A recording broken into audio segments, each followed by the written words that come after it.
Hey guys, it's Amanda. Today we're going to talk about driving.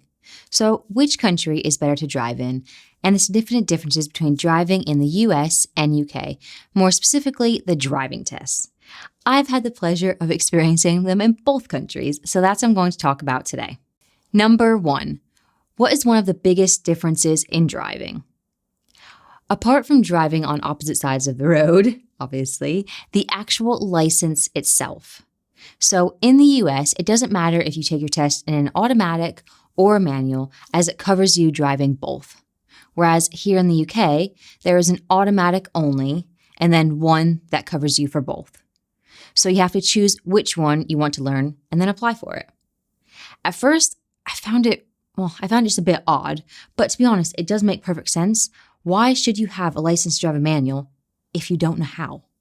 It should be separate, as it's much safer that way. Number 2, when do people get their learner's permit or provisional license? So in the US, it all varies by state, but between the ages of 14 to 16, teenagers apply for their learner's permit, which allows them to practice their driving with an adult, someone who's usually over 21 years old with a full license themselves. But in order to get the permit, they need to pass a short written road safety exam. And to be honest, I don't remember it being that difficult, but it could have changed as I took it many years ago. Because when I was learning to drive, my mom and grandma just took me around the country lanes by my house for months. And then I just had to log my hours.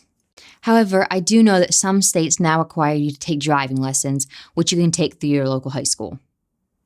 But here in the UK, you can apply for your provisional license when you're 16. Once you have that, you can take your driving lessons and drive while supervised, the same as in the US. Now, I know different rules depend on what country you're in, your age, and I think the car you're driving, but I'm not going to get all into that for this video. Now, I was much older when I moved here, so applying for mine was a really easy process. Number 3, how long do they last? In the US, you can take your practical driving test once you've completed your hours in the car.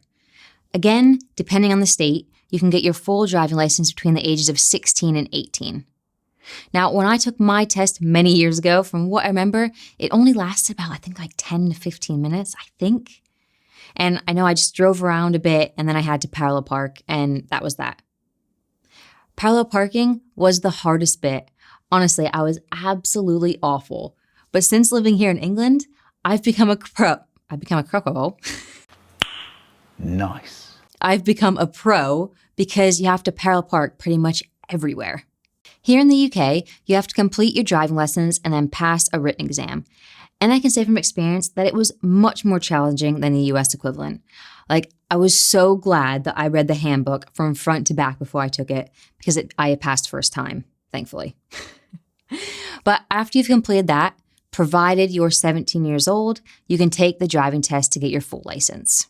Now, I actually took lessons when I first moved here because I could only drive automatic, and I really wanted to be able to drive manual or stick, as my fellow Americans say. And it did take a bit of practice, I'll be honest, but I managed it, and I passed my test first time. No problem. Number 4, what's it like driving in each country? I personally think driving in the US is sometimes easier, as the roads are much wider compared to the narrow ones here. But then they would have to be to accommodate the big cars and trucks that we have.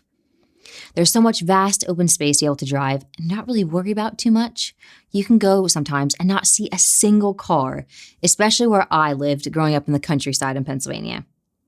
Now, I appreciate that the US is massive compared to the UK. It just doesn't have the space for massive, not sure if that's a word, but massive roads. It's true. I haven't driven all over the UK, but from what I've experienced, the roads are much busier. There always seems to be traffic everywhere you go. But if I'm honest, I think you need more skill to drive here due to the number of drivers on the roads. There's more to look out for, whether it's giving way to other drivers as the road isn't quite wide enough for you both to fit, or roundabouts, which were so nerve-wracking at first, but I now prefer them to stop signs. I've yet to experience, though, the magic roundabout, but I've heard it's a doozy. Overall, driving is driving. If you can drive in one country, you can drive in another. It's just a matter of learning the rules of the road. But do you have anything to add if you've driven in both countries? What was your experience in either the US or the UK? Or anywhere in the world for that matter, what were the differences? Let me know in the comments because I'd love to hear from you. And as always, if you haven't already, please subscribe to my channel, smash that like button if that's what you're into, and I'll see you in the next video.